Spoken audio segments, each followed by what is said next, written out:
Professor Luciano Dutra, prazer muito grande estar aqui com você hoje. Prazer é todo meu, Gabriel. Aliás, é uma honra muito grande estar aqui no seu canal, que eu assisto com frequência. Aliás, já me identifiquei com muitas histórias que foram aqui contadas. Enfim, eu que agradeço a oportunidade de contar um pouco da minha trajetória. A gente já conversou um pouquinho aqui, eu fiquei impressionado e eu quero que você conte para o pessoal. Então, vamos começar pelo começo, né?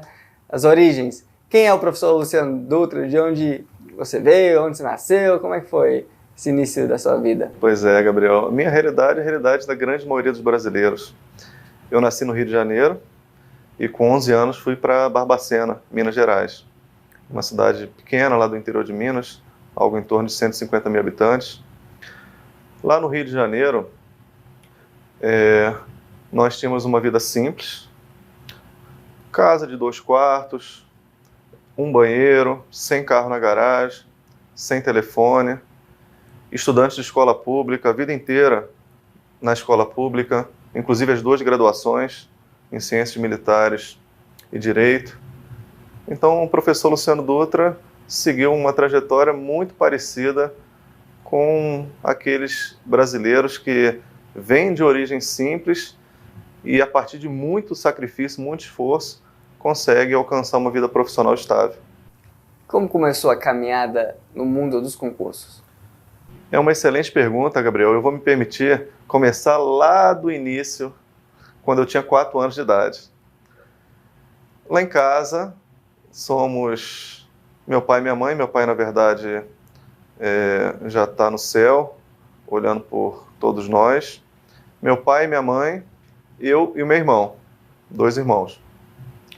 Meu irmão tem cerca de 3 anos e meio a mais do que eu. E quando o meu irmão foi para a escola, eu estava perdendo ali meu companheiro. Então eu arrumei aquele escarcéu básico de toda criança, querendo ir para a escola. Só que a minha família não tinha condições financeiras de bancar uma escola particular. E a escola pública não me aceitaria com 4 anos de idade. Aí veio o primeiro golpe de sorte na minha vida. Próximo ali de casa, tinha uma senhora que sempre quis ter um filho homem. Aí ela me adotou por parte do dia e começou a me alfabetizar com 4 anos de idade. Então, bem cedo eu aprendi a ler, aprendi a escrever, aprendi a fazer cálculos matemáticos simples. E quando chegou a hora de entrar para o antigo pré-primário, hoje ensino infantil, com 6 anos de idade, eu já tinha o conhecimento necessário para não passar por aquela fase. Mas me apresentei lá com 6 anos e com poucos dias a escola, um colégio municipal lá da cidade do Rio de Janeiro, identificou que não fazia nenhum sentido eu dar continuidade naquele pré-primário. E me colocaram já no primeiro ano do ensino fundamental. Antigamente chamava primário, hoje primeiro ano do ensino fundamental. E nas primeiras semanas do primeiro ano do ensino fundamental, identificaram que também não fazia nenhum sentido eu continuar ali, porque meu conhecimento era pleno sobre aquele assunto. Me aplicaram uma prova do ano inteiro, eu fui muito bem na prova, e me colocaram no segundo ano do ensino fundamental. Então eu com 6 anos, tinha colegas de sala com 8 anos. E esse adiantamento foi até o fim, até o término do ensino médio, antigo ensino científico, né? Então eu formei o segundo grau com 15 anos de idade, enquanto os meus colegas estavam formando com 17, 18 anos. E não é nada fácil você ser adiantado, conviver com pessoas com a maturidade diferente. Então, foi uma barreira que eu tive que enfrentar desde cedo, esse fato de ser 2 anos adiantado. E como é que começou a vida nos concursos públicos? Quando eu estava terminando o segundo grau, eu estava perdido, não sabia o que fazer, porque minha família não tinha condições de pagar uma faculdade particular em Barbacena para mim, muito menos me bancar em outra cidade para que eu pudesse fazer uma universidade pública. Então, a orientação que eu recebi dos meus pais, especialmente do meu pai, foi: faça concurso para as carreiras militares.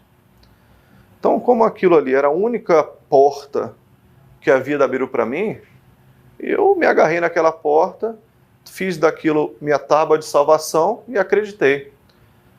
Na época eu não tinha o Gran Cursos Online, lá no interior de Minas, usei dos meios que eu tinha disponível lá, fiz um curso local e fui aprovado para a Escola Preparatória de Cadetes do Exército com 15 anos de idade. Foi minha primeira aprovação em concurso público.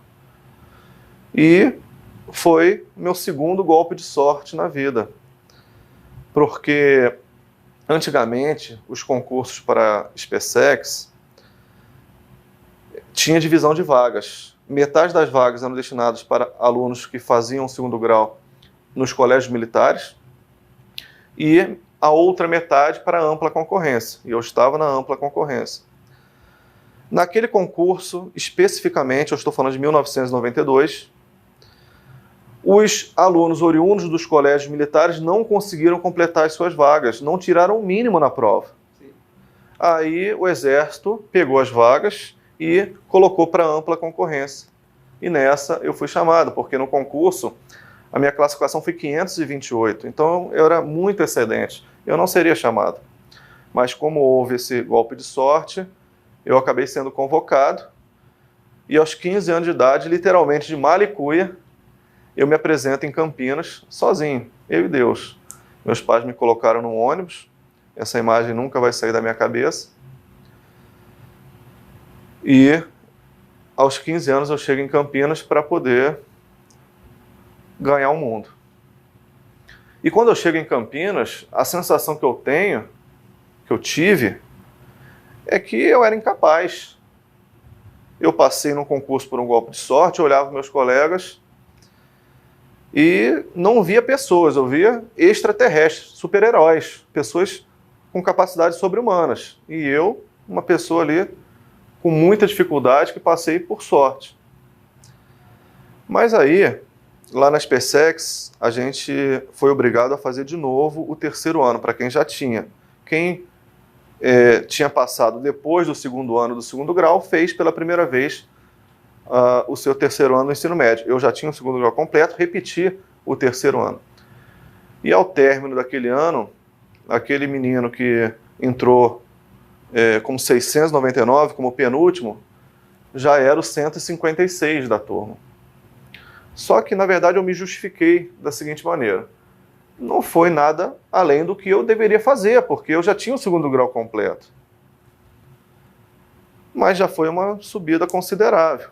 Mas eu não acreditava ainda que eu era capaz. Fomos para a Academia Militar das Agulhas Negras. E uma das primeiras atividades acadêmicas que nós nos submetemos foi um teste de capacidade, um teste de QI. E exatamente do meu lado se sentou o primeiro colocado geral. Se eu via a todos como pessoas sobre-humanas, aquele primeiro colocado para mim era uma entidade, era uma pessoa que não existia. Ele era realmente a encarnação do superdotado. Aí começaram os testes. Veio o primeiro, eu fiz, entreguei, quando eu olho para o lado, o meu colega ainda estava fazendo. A imagem que me veio à cabeça foi, fiz tudo errado. Veio o segundo teste, terminei antes. Veio o terceiro teste, terminei antes. Todos os testes eu terminei antes desse meu colega que era primeiro colocado. Passado o teste, eu pensei, bem, eu fiz o teste com consciência. Eu não simplesmente entreguei para me livrar. Eu sabia que eu estava fazendo o teste de maneira certa. E terminei antes do primeiro colocado, então eu não era tão ruim assim como eu imaginava. E Gabriel, eu me apoderei daquela consciência de que eu podia, de que eu tinha capacidade, e juntei essa crença de que eu podia com muito esforço e sacrifício. A partir dali, a minha subida na classificação foi meteórica. E classificação dentro das Forças Armadas é muito importante. Aquilo acompanha o militar por toda a carreira dele. Não basta se formar para ter uma carreira promissora. Tem que se formar bem classificado. Aí, ao término do primeiro ano, eu já estava entre os 40 primeiros.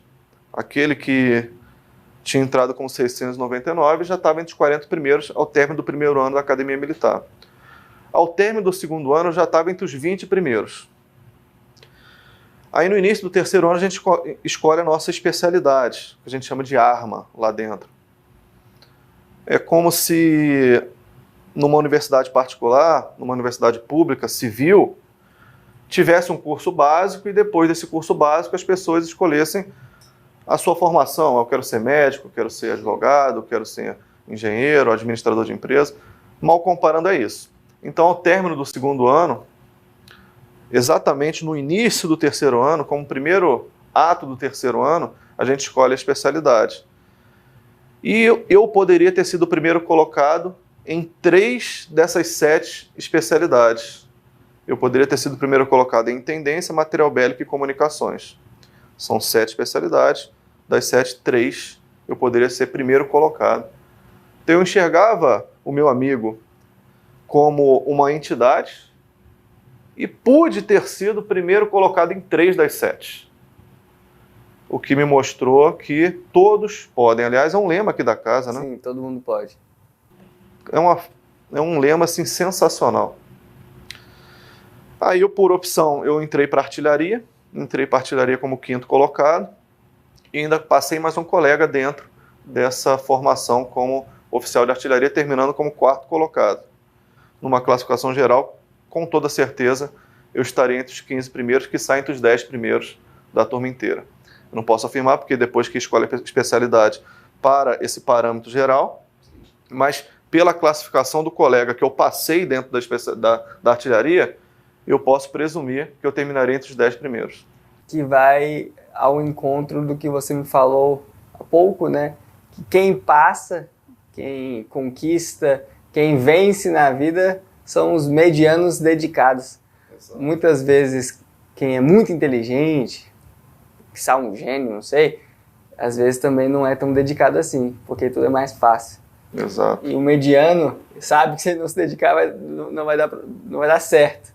Também tem a humildade de reconhecer que um respeito ao conhecimento, né? E por isso consegue, se dedica e aprende e consegue vencer. Existem pontos fora da curva, mas a gente não trata aqui desses casos, né? A gente trata muito mais do que acontece em regra geral. Exato, você tem um artigo brilhante com relação a isso, e meu pai, no jeito simples dele, falou algo parecido também. Eu era menino quando ele falou isso para mim. Ele falou, olha, se o super inteligente demora 1 hora para adquirir um conhecimento, eu posso demorar 3, mas eu vou adquirir o mesmo conhecimento. No final das contas, o que temos? O mesmo conhecimento.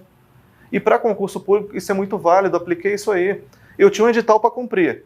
Se o superdotado cumprisse aquele edital em 6 meses, não interessa que eu cumprisse aquele edital em 2 anos. Ao término dos 2 anos, eu teria o mesmo conhecimento que ele.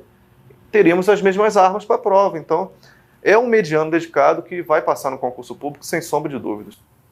Como é que começou o interesse pela área jurídica? Excelente pergunta, Gabriel. Terminei a AMAN como 4º colocado de artilharia. Tinha o Brasil inteiro para escolher. E eu escolhi ir para Juiz de Fora, que era o quartel de artilharia mais próximo de Barbacena, onde estava a minha família. E é uma cidade que eu morro de paixão. E lá em Juiz de Fora, eu decidi que eu queria fazer uma outra graduação, agora civil, experimentar como seria fazer uma faculdade civil. Já com a graduação em Ciências Militares, que a Academia Militar nos gradua em Ciências Militares. Quando eu cheguei em Juiz de Fora e decidi fazer uma faculdade civil, eu queria fazer a Universidade Federal de Juiz de Fora.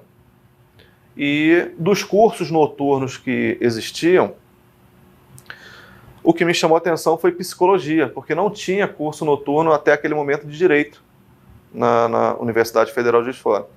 Me submeti ao vestibular, passei, fiz um semestre de psicologia, não me identifiquei naquele momento com o curso, pedi o cancelamento da matrícula, e não é que teve mais um golpe de sorte?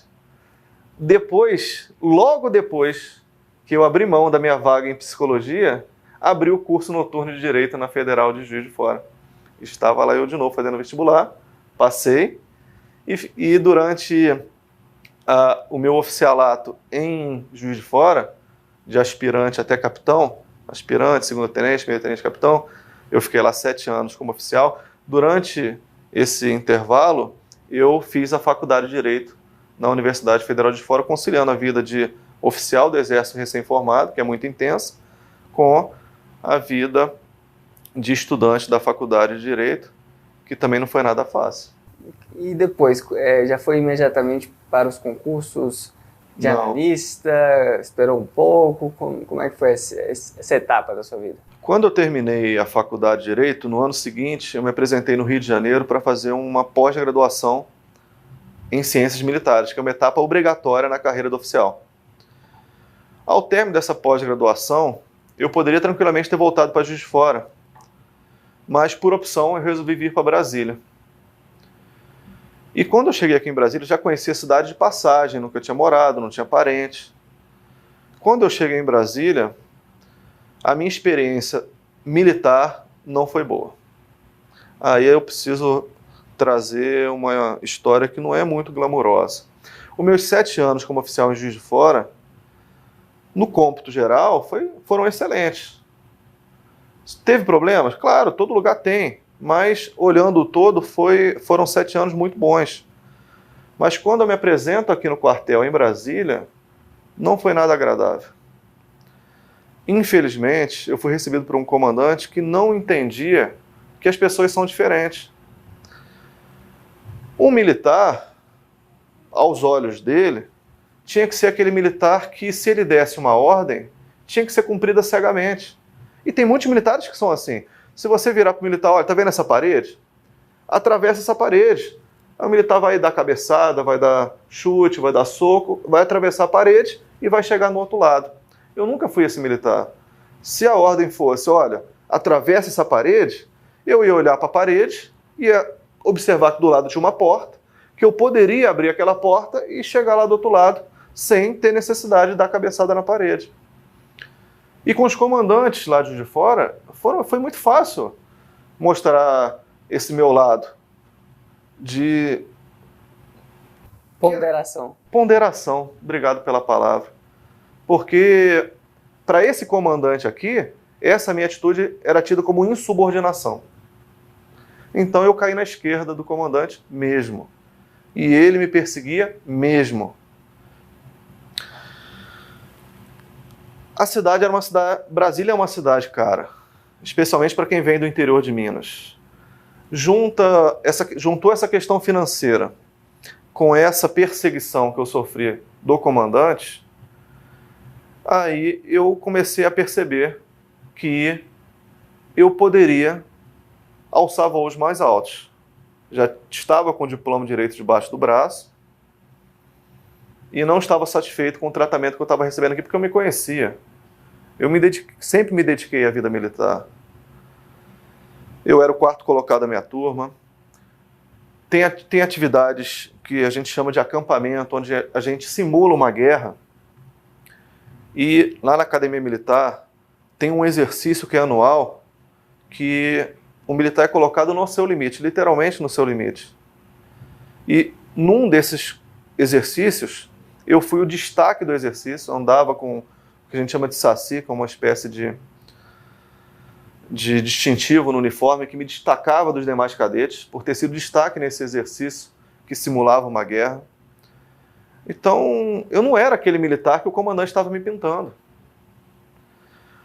Aí o ponto de inflexão, a gota d'água no copo cheio foi a seguinte: na justiça militar, o julgamento não é feito apenas pelo juiz de direito, é formado um conselho de sentença, que chama de Conselho Permanente de Justiça.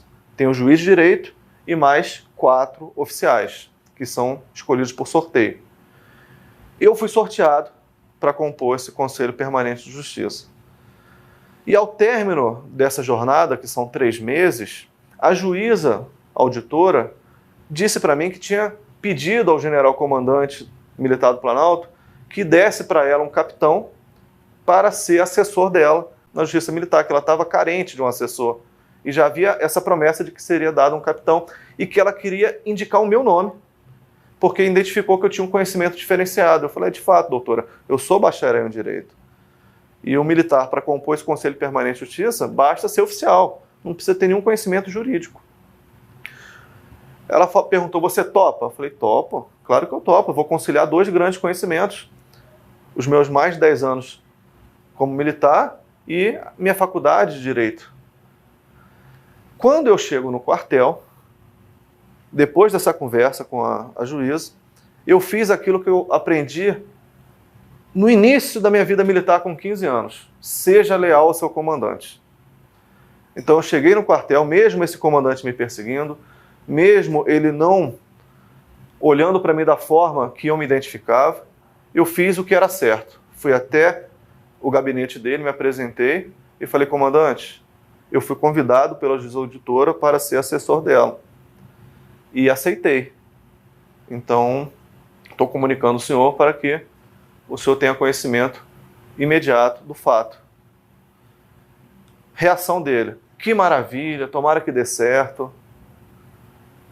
Enfim, passou 1 mês, nada, 2 meses, nada. Aí eu peguei o telefone e liguei para a juíza. Aí ela disse, você não está sabendo? Eu falei, de quê, doutora? O seu nome foi contraindicado para ser o meu assessor. Contraindicado? Como assim?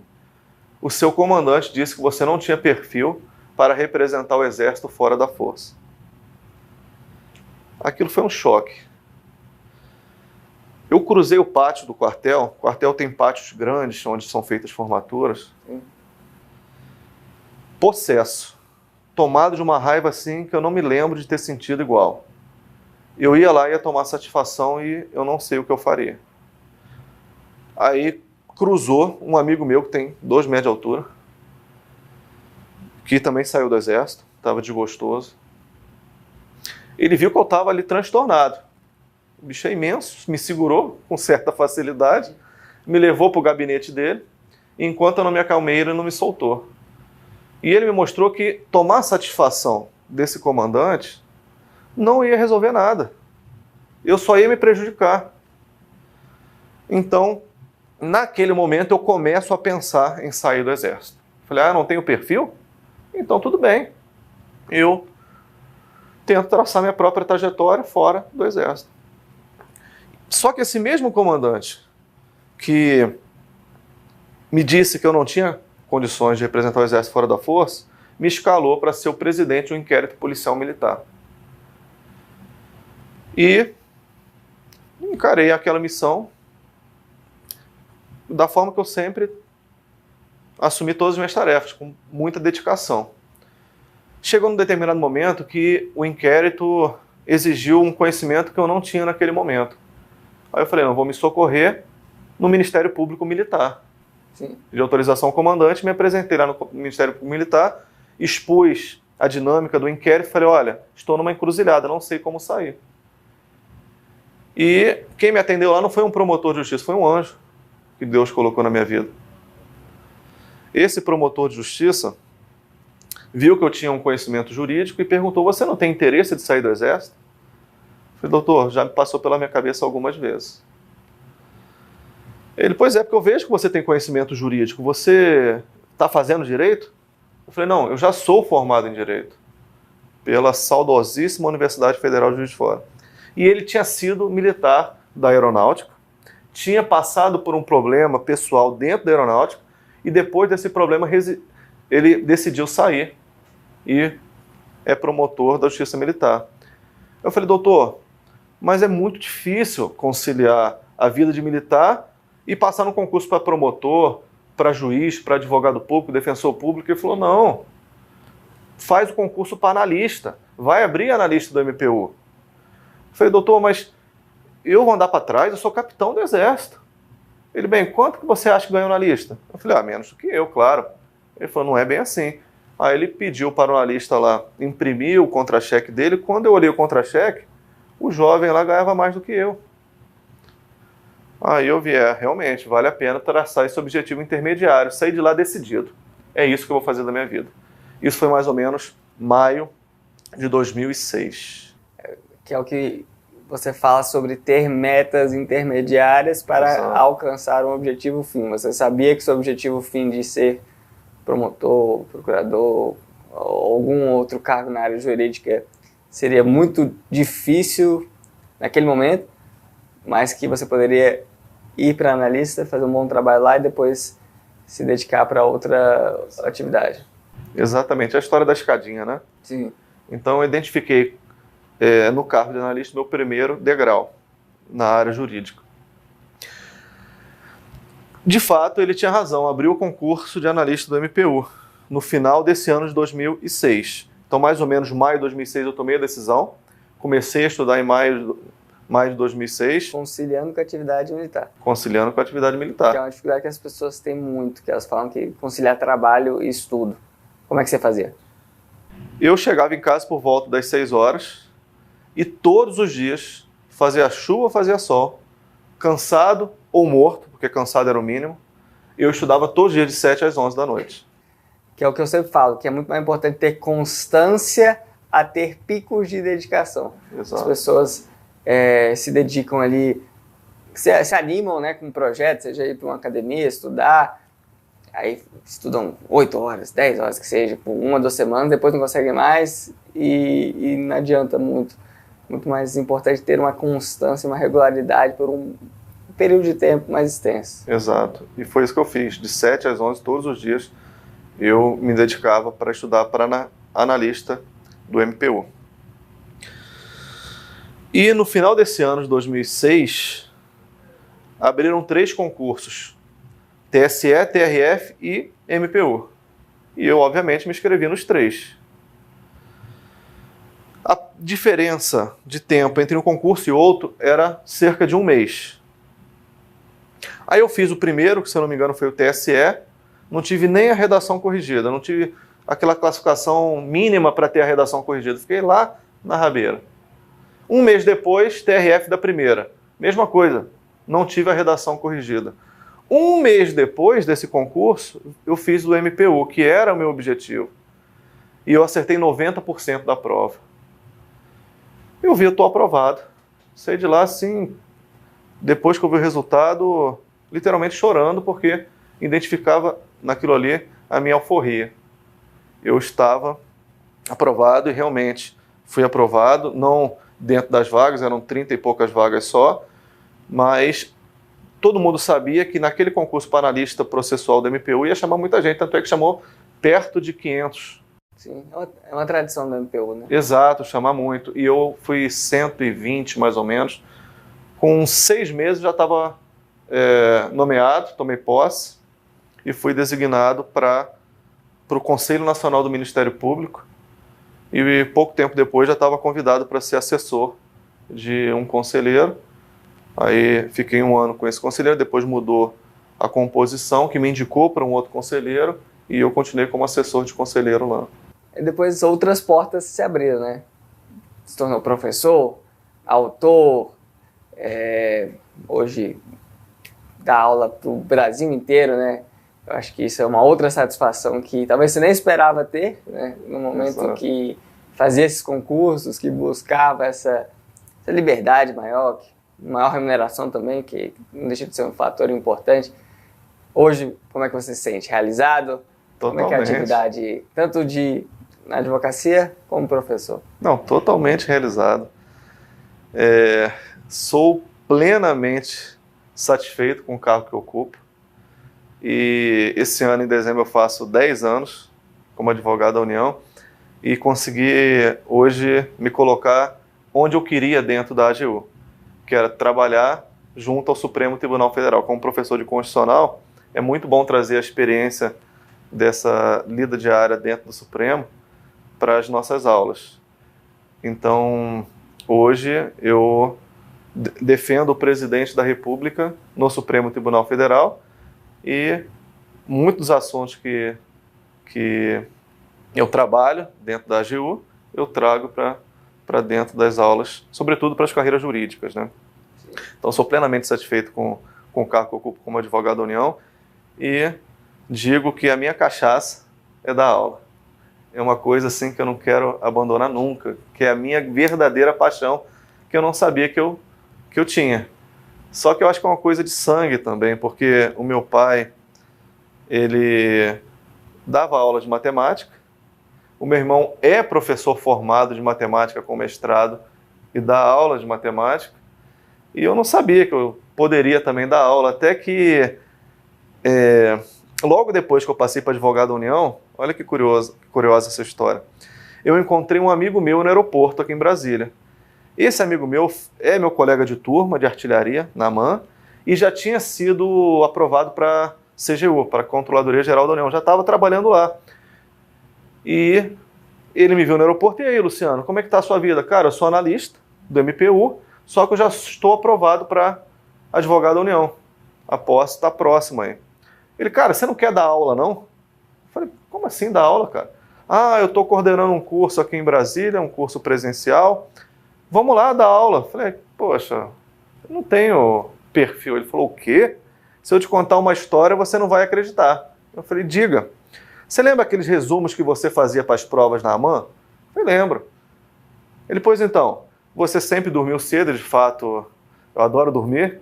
Então, mesmo nas vésperas da prova, lá 10 horas eu estava dormindo, porque 6 horas eu tinha que estar de pé. Então, a vida sempre me exigiu as 8 horas de sono até hoje. Eu pegava aquele seu resumo que você jogava no lixo, às 10 horas da noite, e estudava para a prova do dia seguinte com o seu resumo. E passei a manhã inteira assim. Falei, cara, você nunca me disse isso, se você tivesse me pedido, eu te dava o resumo. Falei, não, mas eu não queria que você soubesse.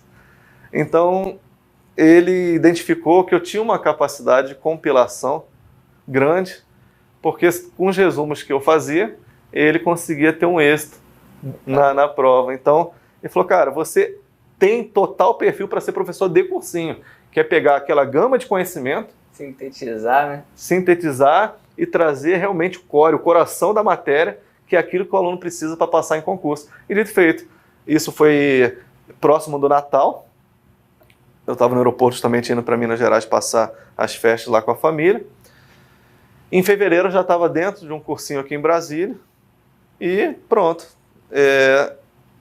Também tenho quase 10 anos dando aula para cursinho e de um tempo para cá com essa dedicação exclusiva para o online, para o Gran Curso Online.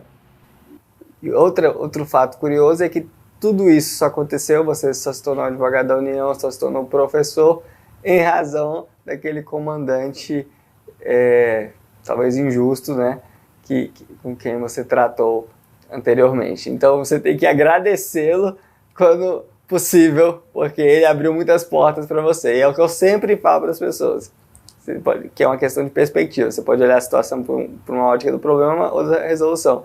E você olhou pela resolução, viu outras oportunidades, outro mundo, e conseguiu abrir portas e descobrir talentos que nem sabia que tinha. Se você ficasse ali dentro, deprimido, chorando e tal, e não ia resolver nada, só ia piorar e não ia descobrir tudo isso que você descobriu. Não, você está coberto de razão, e você é a segunda pessoa que me fala isso. E eu preciso ser franco, né, nesse nosso bate-papo. Até um tempo atrás, eu lembrava dessa história com rancor. O que me vinha era rancor. Poxa, esse cara, ele não podia ter me tratado dessa maneira. Eu fui leal com ele, eu saí da auditoria militar, direto para o quartel, e quando eu pisei no quartel, eu fui direto no gabinete dele falar para ele. Ele me deu força pela frente e por trás me disse que eu não tinha condições. Então, eu tratei ele com lealdade, ele me devolveu com deslealdade. Então, eu sempre vi esse fenômeno com muito rancor. Mas um amigo meu falou, cara, você tem que agradecer esse cara, abraçar e dizer muito obrigado. E é curioso você dizer isso, porque foram exatamente as palavras que esse meu amigo, num bar, tomando cerveja, me disse sobre esse fato. A vida é assim, né? Cheia de surpresas. Exato. Muito obrigado, professor Luciano. Um prazer muito grande conversar com você. Muito obrigado pela parceria e parabéns pela história. Mostra muito bem aos nossos alunos quão criteriosos nós somos na escolha dos professores. Você simplesmente defende o presidente da República no STF. Não é uma função para qualquer um. É motivo de muito orgulho e nós somos muito felizes em tê-lo na equipe. Eu que agradeço, Gabriel. Na verdade, eu tenho assim, uma satisfação que eu não consigo traduzir em palavras, de integrar essa equipe aqui do Gran Curso Online. A gente sabe que aqui em Constitucional a gente tem os melhores do país. Aragonês, o Wellington Antunes, são referências nacionais, e poder integrar essa equipe, poder fazer parte desse grupo de Constitucional é fantástico. De fato, não é fácil defender o presidente da República no Supremo, mas ao mesmo tempo que é desafiador, é motivante, porque eu sempre tenho que estudar.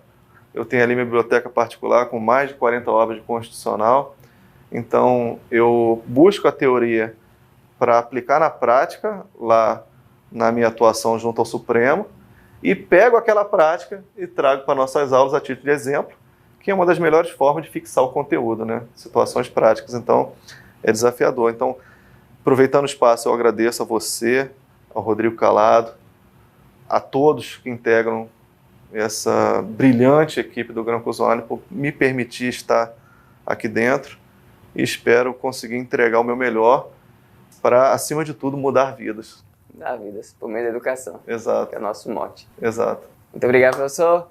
Se você gostou deste vídeo, assine nosso canal, ative as notificações, deixe o seu comentário, deixe a sua pergunta, ficaremos muito felizes em respondê-la.